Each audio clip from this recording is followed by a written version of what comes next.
আৰক্ষণ জিলা সামৰিক কুকিলাত যি ইস্তেমা হ'ব এই ইস্তেমাত কামখিনি পূৰ্ণগতিত চলি আছে আৰু এই ইস্তেমা অৰ্থাৎ ইছলাম ধৰ্মত যিটো শান্তি সেই শান্তিৰ বাতাবৰণ সৃষ্টি হৈ আছে আৰু বিভিন্ন সম্প্ৰদায়ৰ মাজত কেনেকৈ ভাতৃত্ববোধ সৃষ্টি কৰিব পাৰি আৰু বিশেষকৈ আমাৰ ইস্তেমাথলীৰ পৰা এটা বস্তু আমি মেছেজ দিব খুজিছোঁ, সেইটো হ'ল ড্ৰাগছৰ বিৰুদ্ধে যিটো প্ৰজন্মই আকৰ্ষিত হৈছে।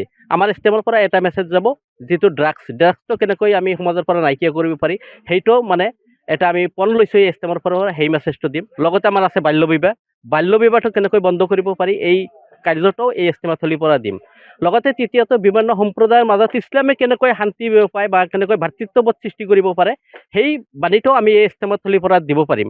কিন্তু হয়, কামখিনি আমাৰ পূৰ্ণগতিত চলি আছে, কিন্তু কিছু কিছু ঠাইত নাটনি হৈছে। আমি ইছলাম ধৰ্মী ভাইসকলক আহ্বান জনাওঁ যে আপোনালোকে ইয়াতে আহক, এই কামখিনি কৰক আৰু অসীম সবৰ ভাগিদাৰ হওক।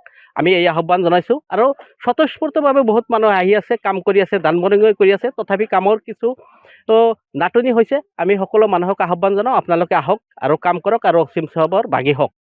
এইখিনি আৰু এটা কথা ক'ব লাগিব যে প্ৰশাসনে আমাক যথেষ্ট পৰিমাণে সহায় কৰিছে। পাৰ্মিশ্যনৰ পৰা আৰম্ভ কৰি যিখিনি সহায় আমি বিচাৰিছোঁ গোটেইখিনি সহায় কৰি আছে। জিলা আয়ুক্ত, মহকুমাধিপতি, আৰক্ষী বিষয়া সকলোৱে আমাক পূৰ্ণদমে সহায় কৰি আছে আৰু এইখিনিতে প্ৰশাসনক আমি ধন্যবাদ জনাইছোঁ, তেওঁলোকে যিখিনি আমাক সহায় সহযোগিতা কৰিছে।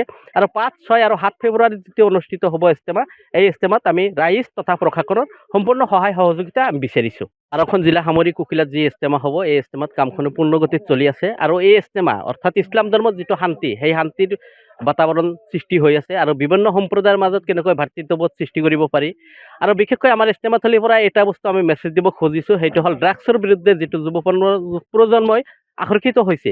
আমাৰ ইস্তেমাৰ পৰা এটা মেছেজ যাব, যিটো ড্ৰাগছটো কেনেকৈ আমি সমাজৰ পৰা নাইকিয়া কৰিব পাৰি সেইটো মানে এটা আমি পণ লৈছোঁ এই ইস্তেমাৰ পৰা সেই মেছেজটো দিম। লগতে আমাৰ আছে বাল্য বিবাহটো কেনেকৈ বন্ধ কৰিব পাৰি এই কাৰ্যটো এই ইস্তেমাথলীৰ পৰা দিম। লগতে তৃতীয়তে বিভিন্ন সম্প্ৰদায়ৰ মাজত ইছলামে কেনেকৈ শান্তি পায় বা কেনেকৈ ভাতৃত্ববোধ সৃষ্টি কৰিব পাৰে সেই বাণীটো আমি এই ইস্তেমাথলীৰ পৰা দিব পাৰিম। কিন্তু হয়, কামখিনি আমাৰ পূৰ্ণগতিত চলি আছে, কিন্তু কিছু কিছু ঠাইত নাটনি হৈছে। আমি ইছলাম ধৰ্মী ভাইসকলক আহ্বান জনাওঁ যে আপোনালোকে ইয়াতে আহক, এই কামখিনি কৰক আৰু অসীম সবৰ ভাগিদাৰ হওক।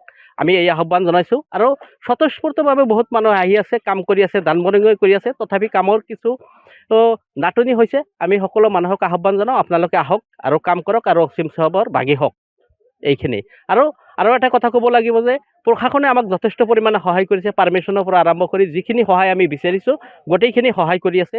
জিলা আয়ুক্ত, মহকুমাধিপতি, আৰক্ষী বিষয়া সকলোৱে আমাক পূৰ্ণদমে সহায় কৰি আছে আৰু এইখিনিতে প্ৰশাসনক আমি ধন্যবাদ জনাইছোঁ, তেওঁলোকে যিখিনি আমাক সহায় সহযোগিতা কৰিছে।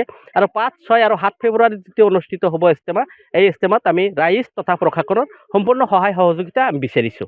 যিকোনো খবৰৰ বাবে যোগাযোগ কৰক 7099017330 লগতে 7099017110 নম্বৰত।